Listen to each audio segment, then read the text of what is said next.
Hello दोस्तों, नमस्कार। मैं राजेश आप सबका स्वागत करता हूं अपने यूट्यूब चैनल आर.के. परीक्षा गुरु पर। दोस्तों, आज UP TGT PGT Hindi practice set 1 फिर से लेकर हाजिर हूं, जिसमें न्यू पैटर्न पर आधारित 125 प्रश्न आपको देखने को मिलेंगे, जो आपकी आगामी परीक्षा सन 2022-23 के लिए बहुत ही महत्वपूर्ण रहेंगे। तो वीडियो को थोड़ा सा फास्ट पढ़ेंगे और ज़्यादा टाइम ना लगाएंगे, और ताकि हम अच्छे से अच्छे प्रश्नों को, ज़्यादा से ज़्यादा प्रश्नों को कम समय में देख सकें और रिवाइज कर सकें, सुन सकें। तो चलिए दोस्तों, शुरुआत करते हैं आज के वीडियो के पहले प्रश्न की।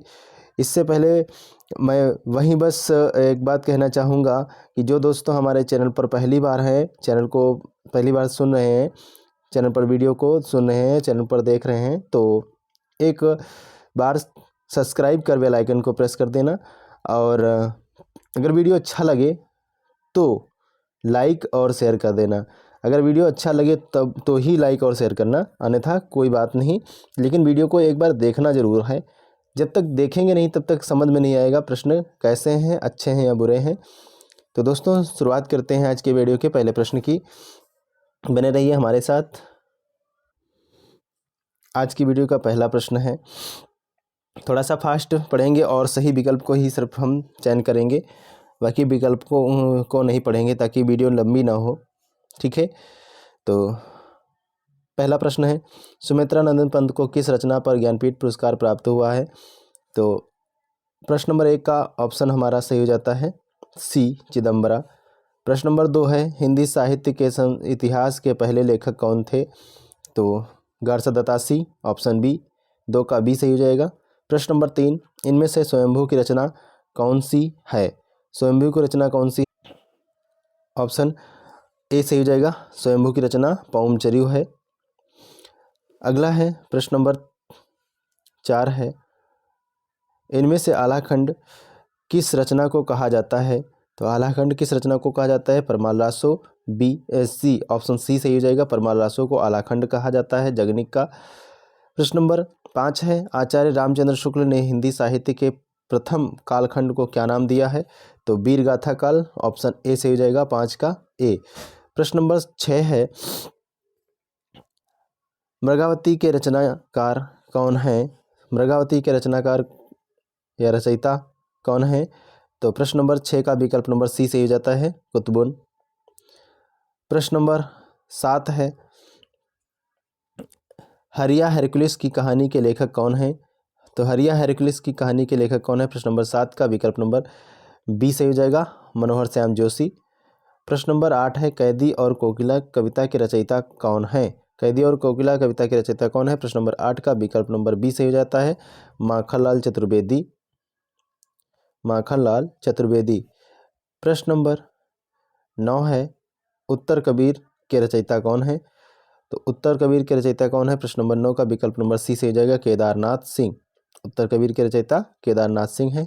प्रश्न नंबर 10 है, दूसरी परंपरा की खोज नामक कृति के लेखक कौन है? दूसरी परंपरा की खोज नामक कृति के लेखक कौन है? प्रश्न नंबर 10 का विकल्प नंबर सी से हो जाएगा, नामवर सिंह। अगला है प्रश्न नंबर 11 है, निम्नलिखित सूचियों को सुमेलित कर सही कोड का चयन कीजिए। सूची 1 को सूची 2 से मिलान करना है। देखिए, एक तरफ रस दिए हुए हैं और एक तरफ उनके स्थायी भाव दिए गए हैं, तो मिलान कर लेते हैं। विभत्स रस का स्थायी भाव जुगुप्सा होता है, अद्भुत रस का विस्मय होता है, करुण रस का शोक,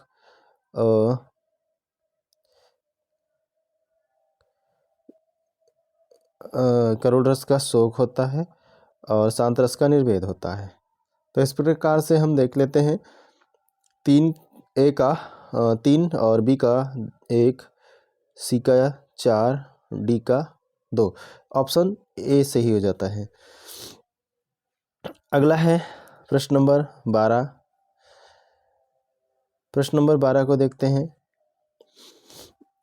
अष्टछाप के संस्थापक का नाम बताइए। अष्टछाप के संस्थापक विठलनाथ, ऑप्शन सी सही हो जाएगा, 12 का सी, विठलनाथ जी हैं। प्रश्न नंबर 13 है, बघेली किस उपभाषा वर्ग की बोली है? तो बघेली किस उपभाषा वर्ग की बोली है? प्रश्न नंबर 13 का विकल्प नंबर ए से जाएगा, पूर्वी। प्रश्न नंबर 14 है हिंदी दिवस कब मनाया जाता है? तो आसान सा प्रश्न है। और हिंदी दिवस कब मनाया जाता है? बी ऑप्शन सही हो जाएगा 14 सितंबर को। अगला है प्रश्न नंबर 15 है कौन सी कृति रामविलास शर्मा की नहीं है? इनमें से कौन सी कृति रामविलास शर्मा की नहीं है, ये पूछा गया है। तो 15 का विकल्प नंबर डी सही हो जाएगा। कार्ल मार्क्स कला और साहित्य चिंतन, ये रामविलास शर्मा की नहीं है। 15 का डी। प्रश्न नंबर 16 है पहला गिरमिटिया उपन्यास के लेखक कौन है? तो गिरिराज किशोर, ऑप्शन सी सही हो जाएगा। पहला गिरमिटिया गिरिराज किशोर। प्रश्न नंबर 17 है मुझे चांद चाहिए कि नायिका का नाम है? मुझे चांद चाहिए कि नायिका का नाम क्या है? प्रश्न नंबर 17 का विकल्प नंबर ए सही होगा वर्षा वशिष्ठ। वर्षा वशिष्ठ ऑप्शन ए सही हो जाएगा। प्रश्न नंबर 18 है कस्तूरी कुंडल बसे किस लेखिका की आत्मकथा है? आसान सा प्रश्न है और बहुत ही मोस्ट इम्पॉर्टेंट है, कई बार पूछा गया है। तो कस्तूरी कुंडल बसे किस लेखिका की आत्मकथा विधा की है? आत्मकथा है विधा, ये भी पूछा जाता है बहुत बार। तो यहाँ पर एक प्रश्न में 2 प्रश्न कंप्लीट होते हैं। तो बी ऑप्शन सही हो जाएगा मैत्री पुष्पा। कस्तूरी कुंडल बसे किसकी है? मैत्री पुष्पा की है। और किस विधा से है? तो आत्मकथा विधा से है। अगले क्वेश्चन की तरफ चलते हैं। प्रश्न नंबर 19 है बिनु पग चले सुने बिनु काना में कौन सा अलंकार है? बिनु पग चले सुने बिनु काना में कौन सा अलंकार है? तो यहाँ पर आप लोग जानते हैं जहाँ पर बढ़ा चढ़ा का वर्णन किया गया था, तो वहाँ पर विभावना अलंकार ऑप्शन सी से जाता है। प्रश्न नंबर 20 है इनमें से असंगत अलंकार किस पंक्ति में है? असंगत अलंकार किस पंक्ति में है? प्रश्न नंबर 20 का विकल्प नंबर ए सही जाएगा हृदय घाव मेरे पीर रघुवीरे, ऑप्शन ए सही हो जाएगा।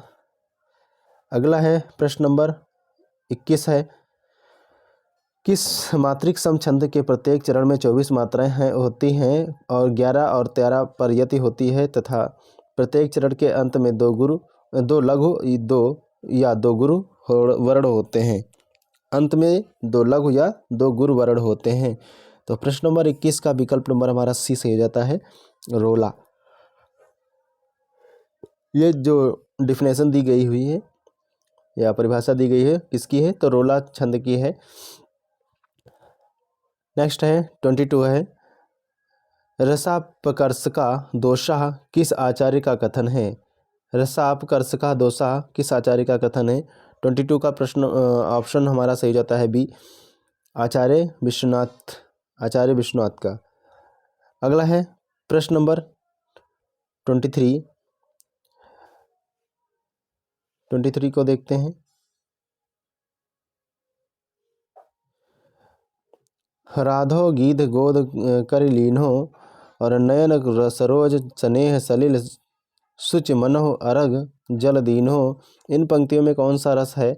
तो 23 का हम देख लेते हैं, ऑप्शन सी सही जगह करुण रस है। प्रश्न नंबर 24 है रीतिकाल का वह कवि कौन सा है जिसने वीर रस में कविता लिखी है? वीर रस में कविता लिखी है तो कौन सा है? तो 24 का विकल्प नंबर बी सही जाता है भूषण। अगला है प्रश्न नंबर 25 रीतिकाल को अलंकृत काल किसने कहा है? 25 का विकल्प नंबर हमारा सी सही जाता है मिश्र बंधु ने। प्रश्न नंबर 26 है हिंदी साहित्य का वैज्ञानिक इतिहास किसने लिखा है? तो हिंदी साहित्य का वैज्ञानिक इतिहास गणपति चंद्र गुप्त ने लिखा है, ऑप्शन ए सही हो जाएगा। प्रश्न नंबर 27 है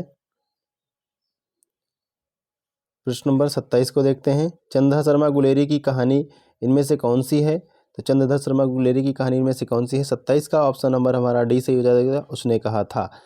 प्रश्न नंबर 28 है अंधा युग नाट्य रूप है। अंधा युग नाट्य रूप है कैसा है? तो 28 का विकल्प नंबर बी सही हो जाएगा गीत नाट्य है। अगला है प्रश्न नंबर 29 है निम्नलिखित सूचियों को सुमेलित कीजिए तथा सही कोड का चयन कीजिए। सही कोड का चयन कीजिए। तो एक तरफ सूची को सुमेलित करना, एक तरफ दिए गए हैं काव्य और एक तरफ दिए गए हैं उनके रचनाकार। तो चलिए मिलान कर लेते हैं हम फटाफट। तो काव्य प्रकाश काव्य प्रकाश किसका है? तो आचार्य मम्मट का है। नाट्यशास्त्र किसका है? भरत मुनि का है। साहित्य दर्पण किसका है? तो साहित्य दर्पण जो है आचार्य विश्वनाथ का है। और रस गंगाधर किसका है? तो पंडित राज जगन्नाथ का है। तो इस प्रकार से हम 29 का विकल्प नंबर देख लेते हैं कौन सा सही हो जाता है। और 1, A2, B3, C4, D1 सारे विकल्प को देख लेते हैं। A2, B3, C4, D1 तो ऑप्शन बी सही हो जाएगा। 29 का बी सही हो जाता है। अगला है प्रश्न नंबर 30 है। प्रश्न नंबर 30 को देख लेते हैं। निम्नलिखित महाकाव्यों को काल के आरोही क्रम में निम्नलिखित महाकाव्यों को काल के आरोही क्रम में व्यवस्थित कीजिए। प्रश्न नंबर 30 का विकल्प हमारा सही हो जाता है सी, पद्मावत, प्रियप्रभा, साकेत, कामायनी। ऑप्शन सी सही हो जाएगा। प्रश्न नंबर 31 है। सही वर्तनी वाला शब्द कौन सा है? तो सही वर्तनी वाला शब्द कौन सा है? 31 का विकल्प नंबर डी सही हो जाएगा, कवयित्री। कवयित्री सही है, कवयित्री सही जवाब हो जाएगा। अगला है प्रश्न नंबर 32 है। प्रश्न नंबर 32, प्रतिदिन में कौन सा समास है? प्रतिदिन में कौन सा समास है? तो 32 का विकल्प नंबर सी सही हो जाएगा, अव्ययी भाव समास है। अगला है प्रश्न नंबर 33 है। अभ्यर्थी में कौन सी संधि है? तो अभ्यर्थी में कौन सी संधि है? 33 का विकल्प नंबर ए सही होगा, यड़ संधि है। अगला है प्रश्न नंबर 34 है। प्रश्न नंबर 34 को देखते हैं। चंद्रमौली में समास बताइए। चंद्रमौली में समास बताना है। प्रश्न नंबर 34 का विकल्प नंबर डी सही जगह, बहुब्रीहि समास है। चंद्रमौली, चंद्रमौली यानी शंकर जी, तो बहुब्रीहि समास है। प्रश्न नंबर 35 है। नागार्जुन का पूरा नाम क्या है? तो नागार्जुन का पूरा नाम क्या है? 35 का विकल्प नंबर बी सही जगह, वैद्यनाथ मिश्र।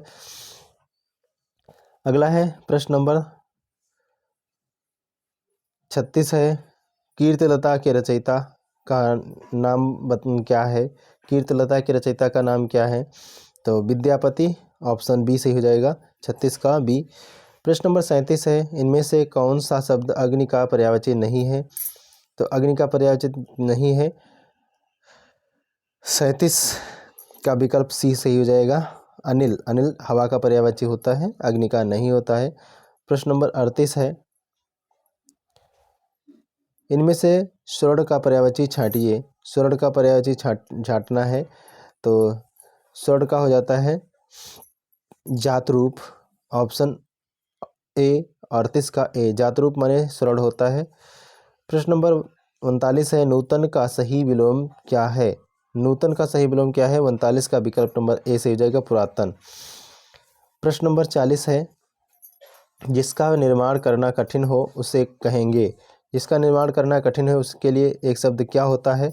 तो 40 का विकल्प नंबर सी से हो जाएगा, दुनिर्वार। दुनिर्वार हो जाता है। प्रश्न नंबर 41 है। जिस नायिका का पति प्रदेश चला गया हो उसे क्या कहेंगे? जिस नायिका का पति प्रदेश चला गया हो उसे क्या कहेंगे? तो प्रश्न नंबर 41 का विकल्प नंबर हमारा सही हो जाता है ऑप्शन बी सही हो जाएगा, प्रोसित पतिका कहा जाता है। जिस नायिका का पति प्रदेश चला गया उसके लिए एक शब्द हो जाता है प्रोसित पतिका। प्रश्न नंबर 42 देख लेते हैं। प्रश्न नंबर 42 हो जाता है। चंपू का तात्पर्य है। चंपू का तात्पर्य क्या है? 42 को देख लेते हैं। चंपू का तात्पर्य क्या है?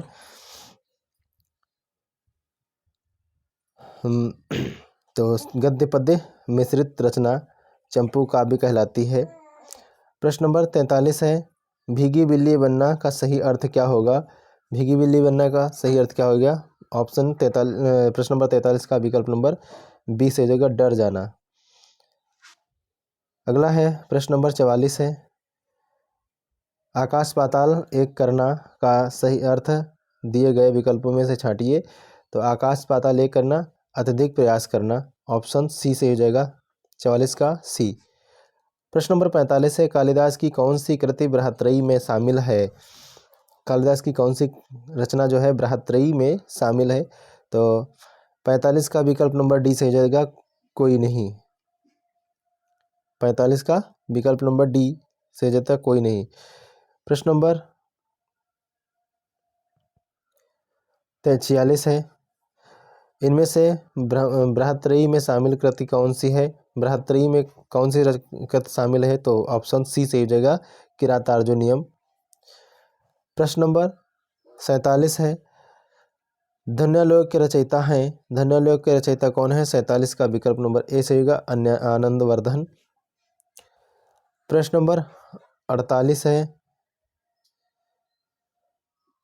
प्रश्न नंबर 48 है, सूरदास के उस ग्रंथ का नाम बताइए जिसमें रीति विवेचन मिलता है। सूरदास के उस ग्रंथ का नाम बताइए जिसमें रीति विवेचन मिलता है। प्रश्न नंबर 48 का विकल्प नंबर सी सही हो जाएगा साहित्य लहरी। प्रश्न नंबर 49 है, 49, प्रसाद के इन नाटकों को रचनाकाल के सही आरोही क्रम में व्यवस्थित कीजिए। प्रश्न नंबर 49 का विकल्प नंबर ए सही हो जाएगा अजातशत्रु, स्कंदगुप्त, चंद्रगुप्त, ध्रुवस्वामिनी। अजातशत्रु, चंद्रगुप्त, स्कंदगुप्त, अजातशत्रु, स्कंदगुप्त, चंद्रगुप्त और ध्रुवस्वामिनी सही अनुक्रम हो जाता है। अगला है प्रश्न नंबर 50 है, दुष्यंत किस प्रकार के नायक हैं? दुष्यंत किस प्रकार के नायक है? 50 का ऑप्शन सी सही हो जाएगा धीर ललित नायक हैं, धीर ललित। अगला है प्रश्न नंबर 51 है, जिस नायिका में लज्जा की अधिकता हो उसे कहेंगे। जिस नायिका में लज्जा की अधिकता हो उसे इसके लिए क्या शब्द कहेंगे? तो 51 का ए सही हो जाता है मुग्धा। मुग्धा नायिका कहते हैं उसको। प्रश्न नंबर 52 है, कहे कभी बेनी ब्याल की चुराई लेनी में कौन सा अलंकार है? कहे कभी बेनी ब्याल की चुराई लेनी में कौन सा अलंकार है? तो 52 का ऑप्शन ए सही हो जाता है यमक अलंकार है। अगला है प्रश्न नंबर 53, इनमें से कौन सा अलंकारवादी आचार्य है? इनमें से कौन सा अलंकारवादी आचार्य है? प्रश्न नंबर 53 यानी 53 का हमारा हो जाएगा सही जवाब इनमें से कोई नहीं, इनमें से सभी, इनमें से सभी, इन सभी में दंडी, भामा और जयदेव ये सभी अलंकारवादी आचार्य हैं। प्रश्न नंबर 54 है, चिंतामणि के लेखक कौन है? तो चिंतामणि के लेखक आसान सा प्रश्न आ गया है तो ऑप्शन बी से हो जाएगा आचार्य रामचंद्र शुक्ल। प्रश्न नंबर 55 है, 55 है, राजा निर्वंशिया कहानी के लेखक कौन है? तो राजा निर्वंशिया कहानी के लेखक कौन है? प्रश्न नंबर 55 का विकल्प नंबर ए से हो जाएगा आसान सा प्रश्न ये भी है कमलेश्वर। कमलेश्वर आसान सा है और इम्पॉर्टेंट है, कई बार पूछा गया भी है। अगला है प्रश्न नंबर 56 है, हिंदी की बोलियों की संख्या है। हिंदी की बोलियों की संख्या है तो यहाँ पर थोड़ा सा समझिएगा हिंदी की बोलियों की संख्या कौन है कितनी है? तो 56 का ऑप्शन हमारा पहले हो जाता है सही सी 18। हिंदी की बोलियाँ 18 हैं और भाषा की बात करते हैं तो 22 भाषा कितनी है 22 और बोलियाँ कितनी हैं 18 बोली हैं, जो ऑप्शन सही हो जाता है।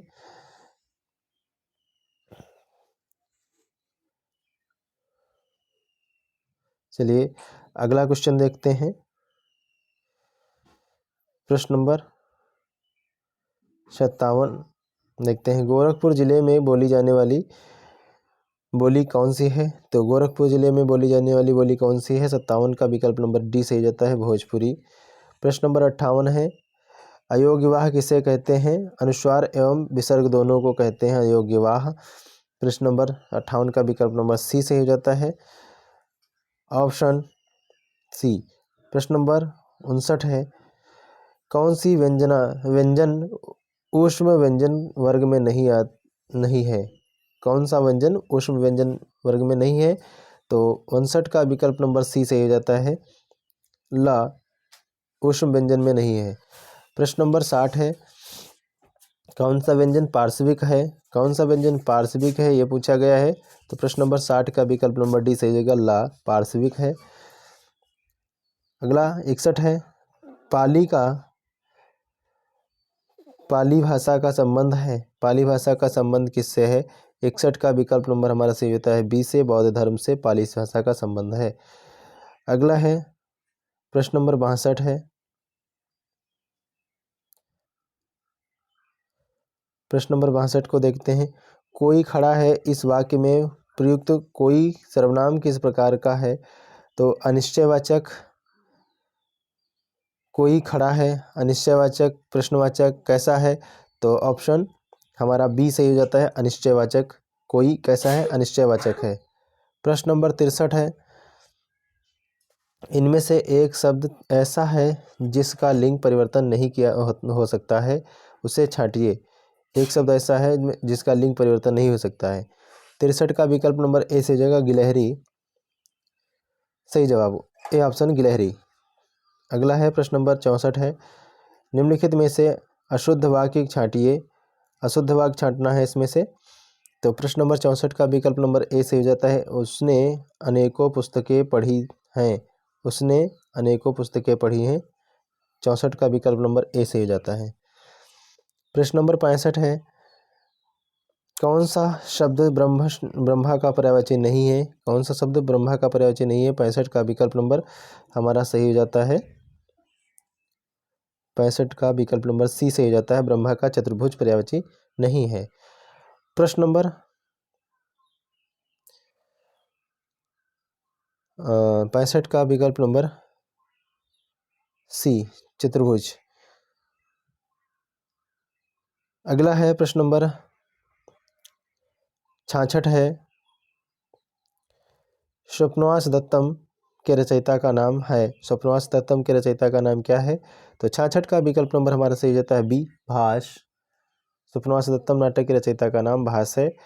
प्रश्न नंबर 57 है, नायिका शब्द में कौन सी संधि है, नायिका शब्द में कौन सी संधि है। प्रश्न नंबर 67 का विकल्प नंबर हमारा सही हो जाता है सी, 67 का सी अयादि संधि है। प्रश्न नंबर 68 है, विसुड़वे का संधि विच्छेद होगा, विसुड़वे का संधि विच्छेद क्या होगा। 68 का विकल्प नंबर हमारा सही हो जाता है बी विसुड़ो प्लस ए। प्रश्न नंबर 69 है,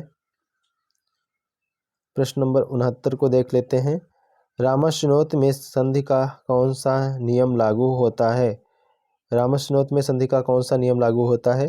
तो प्रश्न नंबर 69 का विकल्प नंबर ए सही हो जाएगा, इस्तो इश्नाशु संधि हो जाती है। प्रश्न नंबर 70 है, शरचंद्र का संधि विच्छेद होगा, शरचंद्र का संधि विच्छेद क्या होगा। 70 का विकल्प नंबर बी सही हो जाता है, शरद प्लस चंद्र। अगला है प्रश्न नंबर 71 है, प्रश्न नंबर 71 को देख लेते हैं। निम्नलिखित सूची को सुमेलित करते हुए सही विकल्प का चयन कीजिए। और एक तरफ संधि दी है और एक तरफ उनका मिलान करना है, उनका उदाहरण दिया है। तो चयन में कौन सी संधि हो जाती है, चयन में अयादि संधि हो जाती है। एकाएक में कौन सी संधि हो जाती है, तो एकाएक में वृद्धि संधि हो जाती है, वृद्धि संधि हो जाती है। इत्यादि में यड़ संधि हो जाती है, धर्माक्ष में दीर्घ संधि हो जाती है। तो इस प्रकार से मिलान देख लेते हैं हमारे कौन सा विकल्प सही हो जाते हैं। A3B1, A3B1, तो ऑप्शन हमारा 71 का बी ही सही हो जाएगा, ऑप्शन बी सही हो जाएगा। अगला है प्रश्न नंबर 72 है, त्रिनेत्र में कौन सा समास है, त्रिनेत्र में कौन सा समास है। 72 का विकल्प नंबर सी सही हो जाएगा, बहुब्रीहि समास है। अगला है प्रश्न नंबर 73 को देखते हैं। प्रश्न नंबर 73, प्रश्न नंबर 73 है, इनमें से द्वंद्व समास किस शब्द में है। तो द्वंद्व समास किस में है, तो घनश्याम द्वादश किस में है, त्रिरात्रिम पंचगौम किस में है। तो 73 का विकल्प नंबर हमारा सही हो जाता है ए द्वादश, द्वादश में द्वंद्व समास है, ऑप्शन ए सही हो जाता है, 73 का ए ऑप्शन सही हो जाएगा। अगला है प्रश्न नंबर 74 है, मत्स्य शब्द रूप में मत्स्य शब्द का अर्थ क्या है? मत्स्य में मत्स्य शब्द का अर्थ क्या है? तो ऑप्शन 74 का ऑप्शन हमारा सही हो जाता है बी, चतुर्थी एक वचन। मत्स्य चतुर्थी एक वचन में बनता है मत्स्य शब्द का रूप। अगला है प्रश्न नंबर 75 है, युष्मत शब्द में युष्मद शब्द के किस में बनता है? युष्मद किस में बनता है युष्मत का? तो 75 का विकल्प नंबर सी से हो जाता है, पंचमी बहुवचन में युष्मत बनता है। अगला है प्रश्न नंबर 76 है, लिट लकार का तात्पर्य है। लिट लकार का तात्पर्य है 76 का ऑप्शन बी सही हो जाएगा, भविष्य काल। प्रश्न नंबर 77 है, स्था धातु का लोट लकार उत्तम पुरुष द्विवचन का रूप क्या होता है? स्था धातु का लोट लकार उत्तम पुरुष का द्विवचन में रूप क्या बनता है? तो 77 का विकल्प नंबर डी सही हो जाता है, तिष्ठावः। तिष्ठाव बनता है, तिष्ठाव। प्रश्न नंबर 78 है, पठित्वा में कौन सा प्रत्यय प्रयुक्त होता है? पठित्वा में कौन सा प्रत्यय प्रयुक्त होता है? तो यहाँ पर 78 का विकल्प नंबर सही हो जाता है बी, कत्वा। प्रश्न नंबर 79 है, पूजनीय शब्द में प्रयुक्त प्रत्यय है।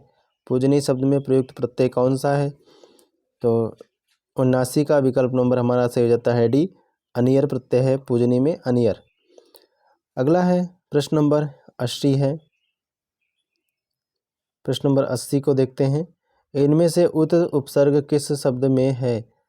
उत उपसर्ग किस शब्द में है? प्रश्न नंबर 80 का विकल्प नंबर डी से जाता है, इन सभी में। उत उपसर्ग इन सभी में है। प्रश्न नंबर 81 है, प्रत्युत्तर शब्द में प्रयुक्त उपसर्ग छांटिए। प्रत्युत्तर शब्द में प्रयुक्त उपसर्ग छांटिए, तो क्या हो जाएगा? तो ऑप्शन बी से हो जाता है 81 का बी, प्रति। 81 का बी प्रति सही हो जाता है। प्रश्न नंबर 82 है। प्रश्न नंबर 82, कौन सा सही अनुवाद है? कौन सा सही अनुवाद है यह पूछा गया है, सही अनुवाद छांटना है इस पर। तो 82 का विकल्प नंबर डी से हो जाता है, शाहपादेन खंजा सही है, और विद्यालयम निक्षा नदी अस्ति सही है, और कविसु कालिदासा श्रेष्ठा ये भी सही है। तो इस प्रकार से सभी सही हैं। तो प्रश्न सारे सही हो जाने से हमारा ऑप्शन सही हो जाता है डी, 82 का डी सही जाएगा। अगला प्रश्न नंबर 83 है, निम्नलिखित आधुनिक काल में लिखे गए राम कथा पर आगृत महाकाव्य का नाम क्या है? तो राम कथा पर लिखे गए आगृत महाकाव्य का नाम क्या है?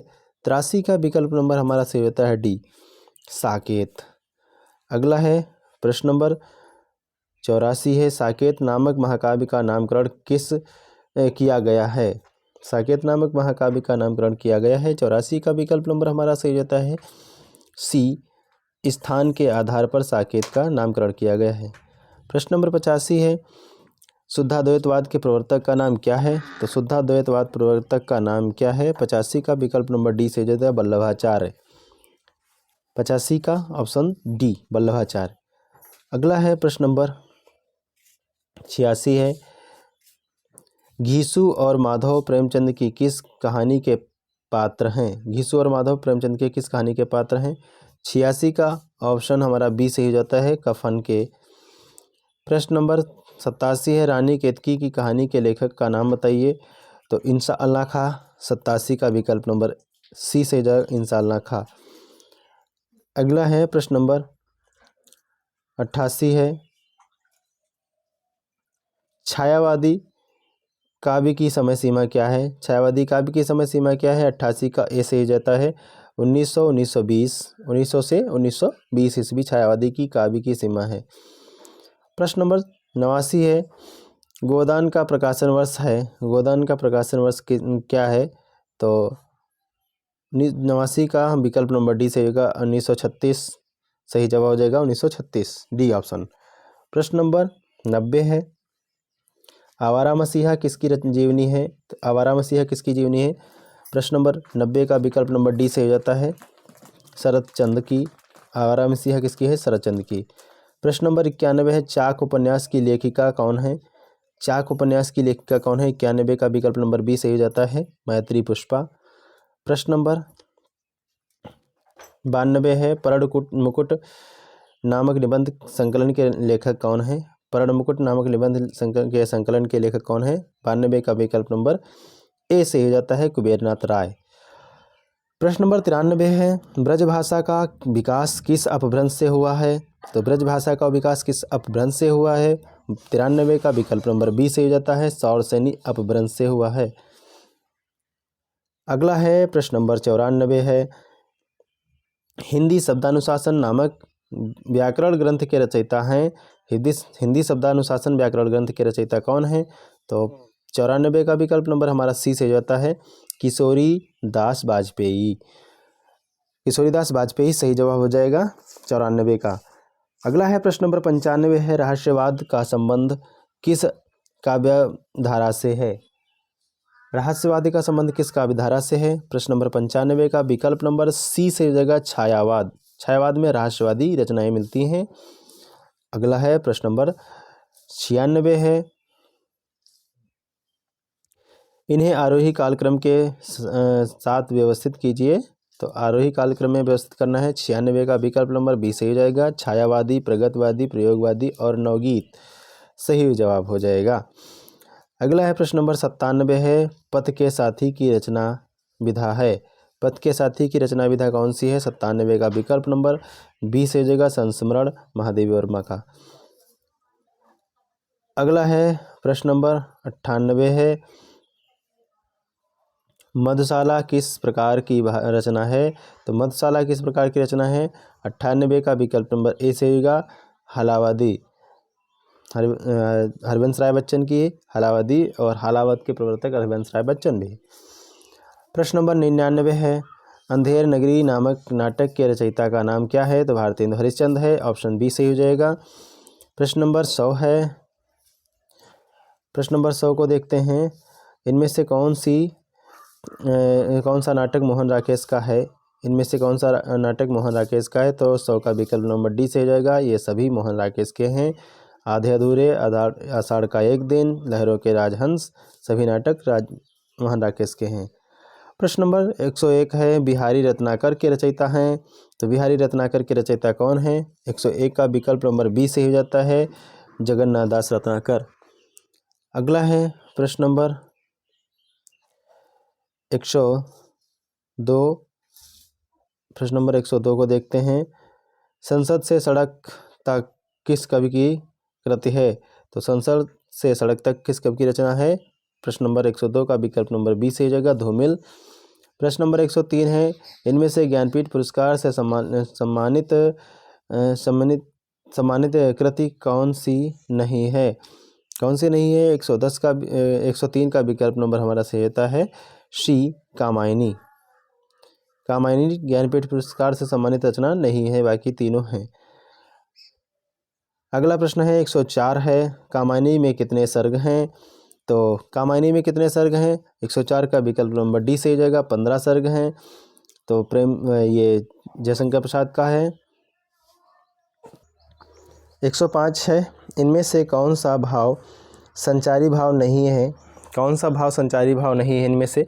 तो 105 का विकल्प नंबर हमारा सही हो जाता है, सी भय संचारी भाव नहीं है।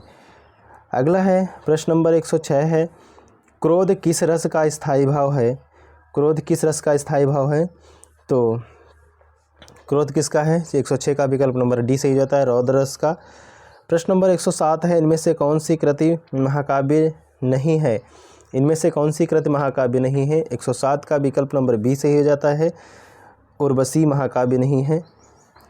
अगला है प्रश्न नंबर 108 है, प्रश्न नंबर 108 को देखते हैं, सही वर्तनी वाला शब्द छांटिए। सही वर्तनी वाला शब्द कौन सा है? तो 108 का विकल्प नंबर सी सही हो जाएगा, उज्ज्वल। उज्ज्वल सही वर्तनी वाले शुद्ध शब्द लिखा है। प्रश्न नंबर 109 है, किस शब्द की वर्तनी सही है? 109 का विकल्प नंबर बी सही हो जाता है, उपर्युक्त। उपर्युक्त सही शब्द लिखा है, उपर्युक्त पढ़ा जाता है इसको, उपर्युक्त सही है। प्रश्न नंबर 110 है, कौन सा शब्द हाथी के अर्थ में प्रयुक्त होता है? कौन सा शब्द हाथी के अर्थ में प्रयुक्त होता है? प्रश्न नंबर 110 का विकल्प नंबर सही हो जाता है, ए नग। नाग, हाथी के रूप में 110 का ए ऑप्शन सही हो जाता है नाग। अगला है प्रश्न नंबर 111 है, तिलचट्टा के रचनाकार हैं। तिलचट्टा के रचनाकार कौन हैं? तो 111 का विकल्प नंबर बी सही हो जाता है, तिलचट्टा के रचनाकार हैं मुद्रा राक्षस। प्रश्न नंबर 112 है, कोणार्क नामक नाटक के रचयिता हैं। कोणार्क नामक नाटक के रचयिता कौन है? 112 का ए सही हो जाता है, जगदीश चंद्र माथुर। प्रश्न नंबर 113 है, प्रश्न नंबर 113 है, मुझे चांद चाहिए किस विधा की रचना है? मुझे चांद चाहिए किस विधा की रचना है? डी, ऑप्शन डी हो जाएगा, डी उपन्यास। प्रश्न नंबर 114 है, खंजर नयन किसकी जीवनी पर आधारित उपन्यास है? तो खंजर नयन किस पर आधारित है? 114 का विकल्प नंबर ए से हो जाएगा, सूरदास। प्रश्न नंबर 115 है, अर्धनारीश्वर किस उपन्यास के लेखक हैं? अर्धनारीश्वर उपन्यास के लेखक कौन है? 115 का विकल्प नंबर सी से हो जाता है, विष्णु प्रभाकर। अर्धनारीश्वर विष्णु प्रभाकर की। प्रश्न नंबर 116 है, कविता क्या है? निबंध के लेखक कौन है? तो आचार्य रामचंद्र शुक्ल। 116 का विकल्प नंबर बी से हो जाएगा, आचार्य रामचंद्र शुक्ल। कविता क्या है? निबंध विधा की रचना है। अगला है प्रश्न नंबर 117।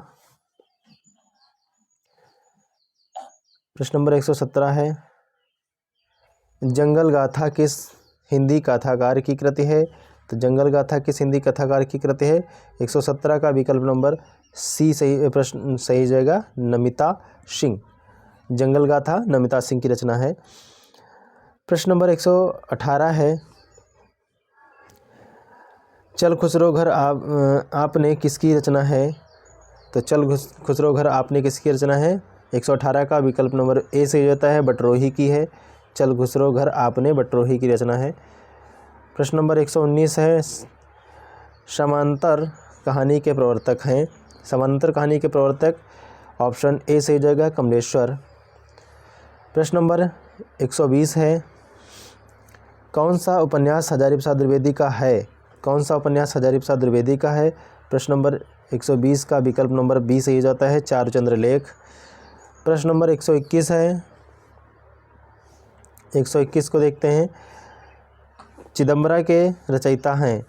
चिदम्बरा के कादम्बरी के रचयिता कौन है? तो कादम्बरी के रचयिता बाणभट्ट हैं। बाणभट्ट है, ऑप्शन डी से हो जाएगा। प्रश्न नंबर 22 है, 122 को देखते हैं, इनमें से आंचलिक उपन्यासकार कौन सा है? आंचलिक उपन्यासकार कौन सा है? तो 122 का विकल्प नंबर बी से होगा, फणीश्वरनाथ रेणु आंचलिक उपन्यासकार हैं। प्रश्न नंबर 123 है, 123 है, काशी का 80 नामक किसके लेखक हैं? काशी का 80